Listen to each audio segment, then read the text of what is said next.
देख लिया थोड़ा सा भाई, हम लेफ्ट में से लेफ्ट टू सेंटर है।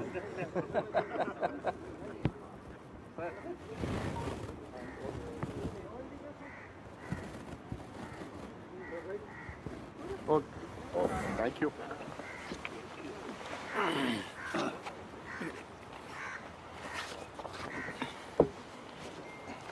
सभी मेरे मीडिया के दोस्तों, हम एक आज ब्लैक पेपर अगेंस्ट द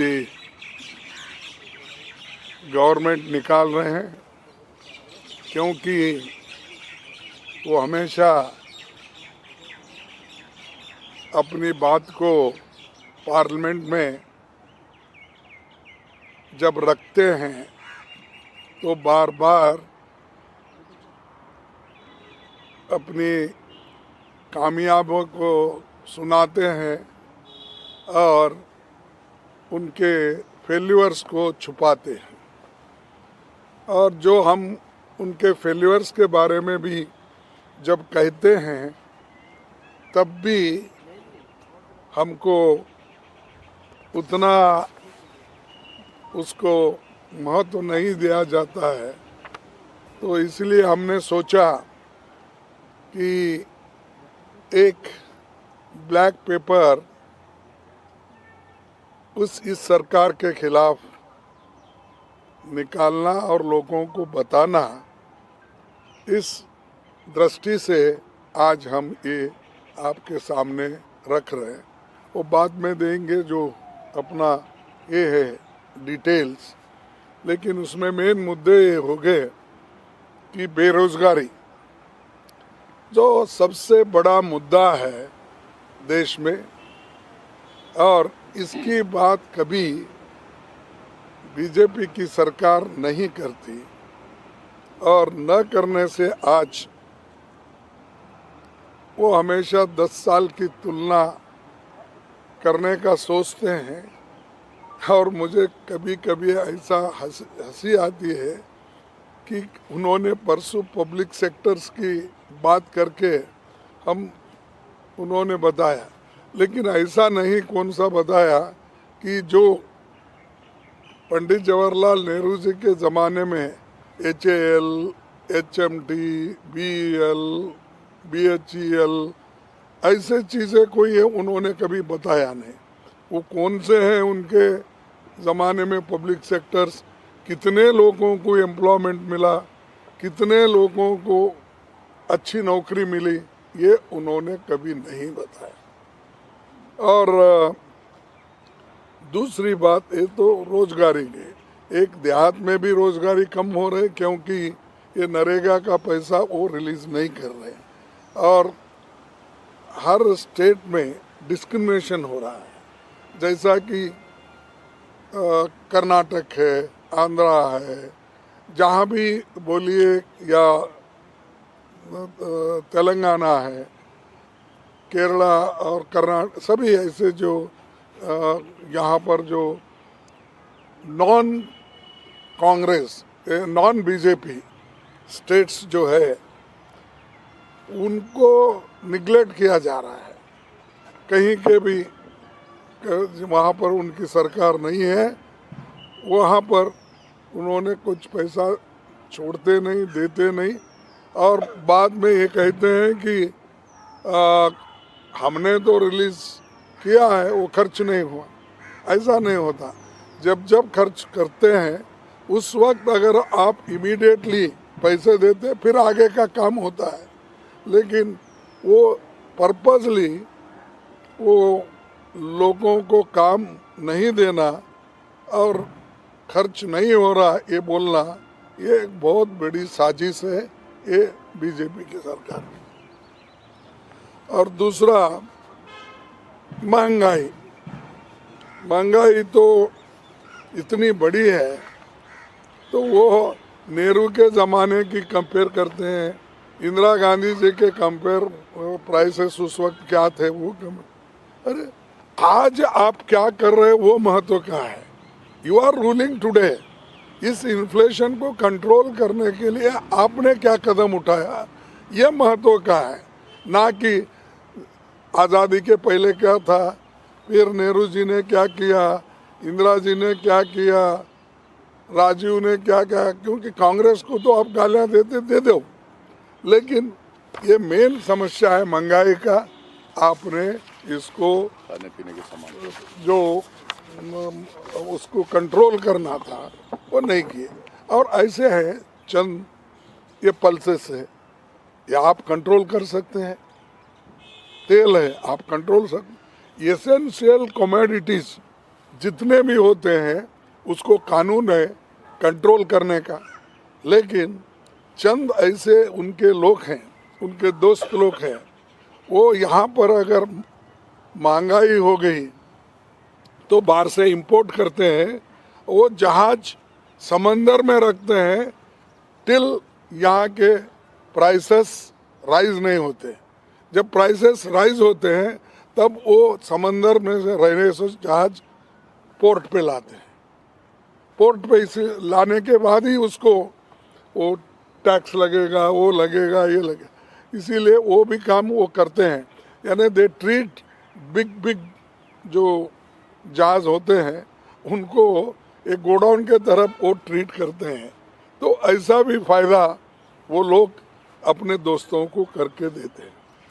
और तीसरा किसान, किसान का हम नहीं बोल रहे, किसान लोग तो धरना बैठे यहाँ, और किसान लोग वहाँ पर 1 साल तक बैठे, उनकी कोई चिंता उन्होंने नहीं की। और 3 काले कानून लाके उन्होंने फिर बाद में वापस लिया। तो इसका मतलब ये है कि समझदारी नहीं है, और उससे किसानों को फंसाया जा रहा है कि एक तरफ मैं एमएसपी ज़्यादा कर दूँ बोले, मैं किसान की आमदनी डबल करूँगा बोले। कहाँ है वो सब? और ये सब बातें पार्लियामेंट में उसका उत्तर या उसके बारे में कुछ नहीं बोलते। ना बेरोजगारी के बारे में बोलते हैं, ना महंगाई के बारे में बोलते हैं, ना किसानों के बारे में। दूसरे चीज़ लाना जो इर्रेलेवेंट है, और उसी के ऊपर वो भाषण उनका चलते रहता है। तो ये किसान का मुद्दा भी बहुत बड़ा है। और वो जो उनका वायदा था 4 घंटे पे दो ये अपना डबल आमदनी करने का, वो कुछ भी नहीं है। और ट्रैक्टर पे, इस पे, ये जो एग्रीकल्चर इक्विपमेंट्स है उनके ऊपर भी जीएसटी लगाया गया। और एमएसपी की गारंटी तो छोड़ो, मोदी की गारंटी बोलो, ये गारंटी लिखो ना। गरीब को जो आपने कहा कि मोदी की गारंटी एमएसपी थी, मैं नहीं कर सका, नौकरियां 2-2 करोड़ हर साल देना था, मैं नहीं कर सका, ये मोदी की गारंटी है ना। अब नए गारंटी निकले हैं, तो ये जो है इसके बारे में।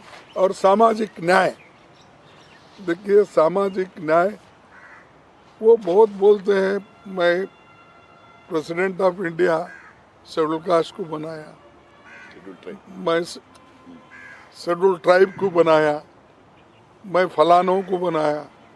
अरे ये इम्पोर्टेंट नहीं, ये तो बनते रहते, तुम्हारे पार्टी की एक पॉलिसी रहती। हमने भी बनाया, हमने तो ऐसे ऐसे नेताओं को शेड्यूल कास्ट के प्रेसिडेंट बनाया जो इंटरनेशनली फेमस थे।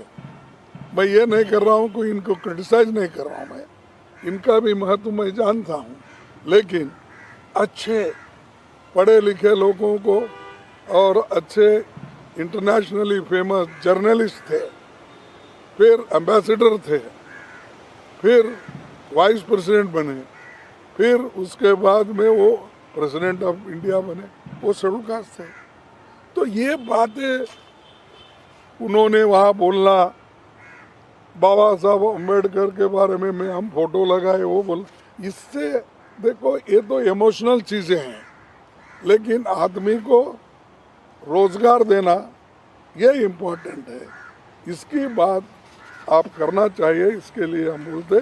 और सामाजिक न्याय उस वक्त मिलता है हर चीज़ में आप लोग भागीदारी देना चाहिए। पब्लिक सेक्टर्स क्यों इंसिस्ट कर रहे हैं?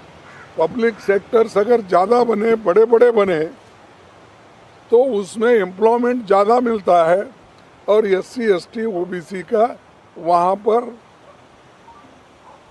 एक परसेंटेज जो मिलता है वो परमानेंट मिलता है। वो इधर उधर भागने की जो कॉन्ट्रैक्ट जॉब करना, डेली वेजेस करना, ये सब उसको स्थिरता नहीं देती और ख़ास करके उनको एक स्टेबिलिटी भी नहीं मिलती।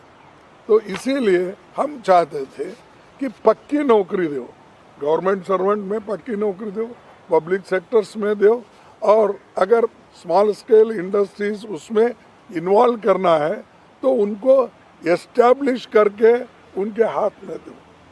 जैसा आप करोड़ों रुपए बड़े बड़े कॉरपोरेट को देते हैं, थाउजेंड्स ऑफ करोड़ लोन देते हैं, क्यों नहीं इनको जितना उनके धंधे के लिए, उनके काम के लिए 5-10 करोड़ होना है तो देकर आप उनको एस्टैब्लिश करो।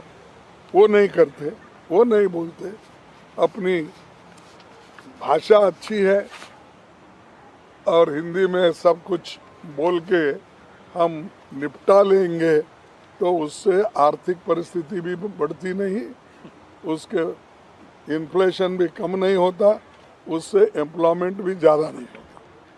तो ये, और 5वां पॉइंट है लोकतंत्र पे खतरा। ये ज़रूर है, क्योंकि एक तो अब डरा डरा के, धमका के इलेक्ट्रल बॉन्ड भी, पैसा भी आप वसूल कर रहे हैं इंडस्ट्रीज के पास। हमने नहीं पूछा, अभी तुमने चाबी फिराते हो पीछे, वो आगे आके देते हैं, वो सब छोड़ के हमने किसी को पूछा नहीं, किसी को तंग नहीं। तंग कैसा करते हैं? ED की नोटिस भेजना, CBI की नोटिस भेजना, CBC की भेजना, और किसी ऑफिसर भी अगर उनके सुनता नहीं तो विजिलेंस को उसको रिपोर्ट करा। ऐसा तंग करके अपने पास लेते हैं।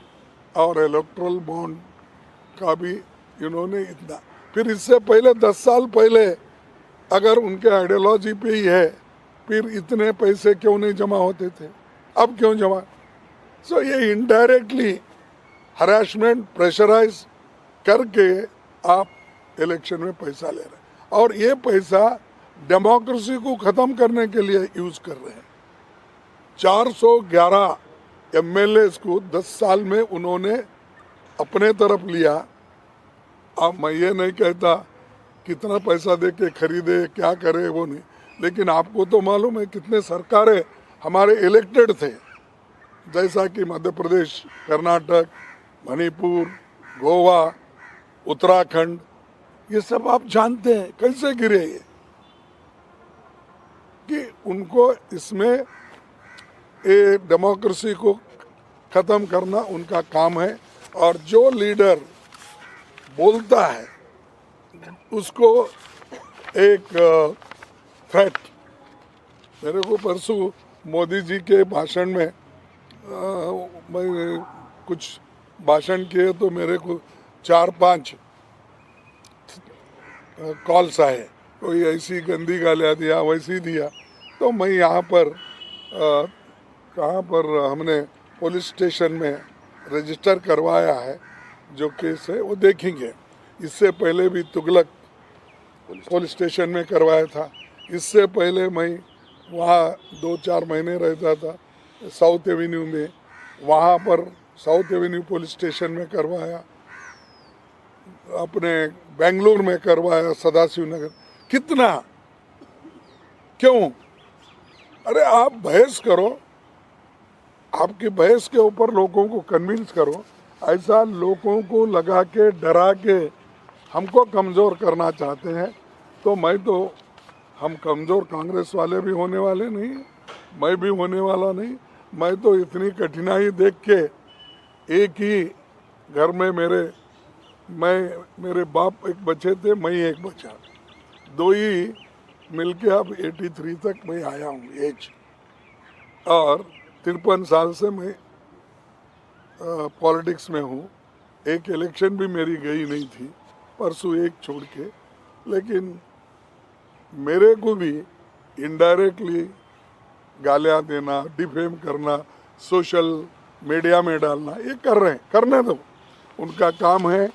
कि अगर शेड्यूल कास्ट का ओबी जिसके पीछे कोई भी नहीं है, ऐसे आदमी को अगर वो डिफेम करना चाहते हैं, और एक 53 साल में एक कलंक नहीं है। मैं 20 साल वहाँ मिनिस्टर था, 10 साल यहाँ मिनिस्टर और 8 साल अपोजिशन लीडर, वहाँ भी अपोजिशन लीडर 18 साल था। तो कोई मेरे तरफ उंगली उठा के भी नहीं बोल। अब ये लोग डराने की कोशिश कर रहे, ठीक है, डराने दो, वो बाद में की बात है। हम देखेंगे कि हम सिंपत्ति नहीं चाहते, हम ऐसे हैं वैसे हैं। इसीलिए हम तो ये चाहते हैं कि जनता की भलाई के लिए इन्हों जो काम करना चाहिए वो काम नहीं हुआ। इसीलिए ये हमारा ब्लैक पेपर हम आपको प्रेजेंट कर रहे हैं। और दूसरा, हर ईडी सीबीआई ये लगाते हैं। देखिए हमारा क्या हुआ, उन्होंने झारखंड के सरकार को ख़त्म करने का सोचा, क्या हुआ, उल्टा हमारे को, जहां हमारे को 44 थे वो 48 हो गए। खैर एक आदमी बीमार था, प्रेजेंट 47 हो गए। क्यों करना ये एक्सपेरिमेंट? जब मजबूत सरकार है उसको गिराना, डराना, फिर उनको अलग रखना, ये चीज़ें वो करके आगे आना चाहते हैं। और कि हमको जनता का सपोर्ट है। जनता का सपोर्ट कहाँ है? अगर जनता का सपोर्ट होता तो पूरे देश में चीफ मिनिस्टर तुम्हारे ही होते थे। ये गिरा गिरा के चीफ मिनिस्टर नहीं बना सकते थे। और यहाँ से जो कांग्रेस वालों को अपने ले रहे हैं, लेकर जो सरकारें बना रहे हैं और उन्हीं से गालियाँ दिला रहे हैं। नेहरू जी को, इंदिरा जी को, सोनिया जी को, राहुल जी को, जो अपने पादयात्रा कर रहे हैं उन्होंने, और राहुल जी हर जगह जा रहे हैं, तो भी उसके ऊपर टीका। राजा, क्या राजा, क्या वह राज्यसभा में थे? कल बोले वो। और क्या उनकी क्या वहाँ गलती थी? अरे ठीक है भाई, तुम लोकसभा मेंबर है, उन्होंने बोलो, उन्होंने जब आते हैं। तो ये जो स्टैंडर्ड है, एक प्राइम मिनिस्टर स्टेट्समैन के जैसे अपना आगे का विजन देना, उन्होंने क्या किया वो बोलना, वो छोड़ के मैं और 5 साल आऊँगा, मैं वो करूँगा, ये करूँगा, ये तो बोल रहे हैं आप। लेकिन मेरा यही है कि पिछले आप उनके करतूत क्या है, आज के करतूत क्या है, इसमें हम सब दिए हैं। और जो ये डिवाइड, देश को डिवाइड करने की बात, साउथ और नॉर्थ का डिवाइड करने का उन्होंने बोला। अरे भाई साहब, मोदी जी, आप जब चीफ मिनिस्टर थे गुजरात के, आपने पूछा केंद्र सरकार उस वक्त के यूपीए गवर्नमेंट को कि 50% टैक्स स्टेट को मिलना चाहिए, और उन्होंने ये भी कहा टैक्स नहीं देना चाहिए अगर हमको नहीं मिलता। ये भी उदाहरण उन्होंने दिया, 48,600 करोड़ मैं टैक्स देता हूँ गुजरात, और मेरे को 2.5% वापिस मिलता है। फिर ये डिवाइड की बात हो गई नहीं। ये लोग, अगर दूसरे पार्टी के लोग बात कर रहे हैं तो आपने तो खुद बोला चीफ मिनिस्टर होके, और वही बात अगर दूसरा बोलता है वो देशद्रोही होता है, वो देश तोड़ने की बात करता है। तुम क्या करें? तुम तो देश तोड़ने की बात हमेशा करते हैं, दंगे करवाए, पीछे लोगों को भड़काए, ऐसे ऐसे भाषण करके भड़काए, पूछो मत। और वही आदमी आज ये कहता है कि साउथ नॉर्थ की झगड़ा कर रहे हैं, देश को तोड़ना चाहते हैं। तुम कौन सी बात किए जब चीफ मिनिस्टर थे? तो वो उनको देखना चाहिए। और गवर्नर तो ऐसे बने हैं कि स्टेट के डिक्टेटर्स, वो जो कहते हैं वही होना। कहीं भी गवर्नर्स को इन्होंने बिठाया है तो वहाँ सरकार को डिस्ट्रॉय करने के लिए बिठाया। जहाँ बीजेपी का सरकार है कोऑपरेट करो, जहाँ नहीं है उसको फाइल्स वापिस भेजो, पेंडिंग रखो, ये सब है इसमें। मैं ज़्यादा आपको यहाँ पर और भी कुछ नहीं कहना चाहता हूँ, लेकिन जो कुछ मैंने आपके सामने रखा है और इसमें पूरा डिटेल भी आप देख सकते हैं। और आखिरी में एक ही बात करूँगा कि भाई कांग्रेस पार्टी ये महात्मा गांधी जी की पार्टी है। उसने स्वतंत्रता संग्राम में भारत को करके भारत को 200 वर्षों के ब्रिटिश अन्याय से निकाला, और 2024 में हम भारत को भाजपा के अन्याय के अंधेरे से बाहर लाएंगे, इंडिया गठबंधन से, और न्याय प्रदान करेंगे और काम करते रहेंगे। भारत के लोगों को हमने पहले भी जो वायदा किया है वो वायदे हम निभाएंगे, जैसा कि right to work, right to education, right to food, ये सब कानून हमने बनाया। तो उन्होंने कहे कि ये मोदी 80 करोड़ लोगों को फ्री दे रहा। अरे भाई हम भी दे रहे थे, उसका रेट ही था 3 रुपये। उसके बाद हर स्टेट ने कहीं मुफ्त किया, कोई अलग किया, लेकिन इन्होंने इतने जोर से बोलते हैं कि दूसरे समझे कि क्या सच बोल रहा है। लेकिन ये आंकड़े अगर आप देखेंगे, ये खर्चा अगर आप देखेंगे तो वो आपको मालूम होगा। धन्यवाद। नहीं टाइम हो गया जाने का। हाँ नहीं, 2 मिनट नहीं, टाइम तो नहीं है, क्योंकि फिर मोदी साहब का भाषण शुरू होगा। नंबर 2 है, अब हाँ ऑलरेडी स्टार्ट हो गया। आज नहीं है नहीं साहब नंबर 2 स्पीकर हैं। आज वो 56 लोग जो रिटायर हो गए,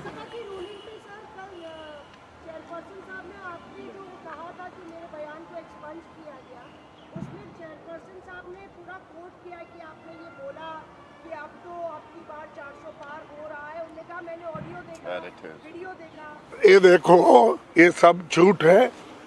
आगे देखिए व्यादान, यानी गड़बड़ करके मेरे शब्दों को उन्होंने उसमें आने ही नहीं दिया, और ये भी बोला है वो एक्सपंज किए सो बात जो है रिकॉर्ड पे नहीं जाना, वो उसके बारे में मैं कुछ नहीं बोलता बोले। तो ये जो है ये तोड़ मरोड़ के जो बोल रहे हैं, ये पर्पजली कर रहे हैं। मैंने तो 2 पेज कर एक्सपंज हुए सो दिया था, क्यों नहीं उसके ऊपर बोल रहे? हाँ सर बीजेपी के सर बाबा जयंत चौधरी बीजेपी के संपर्क में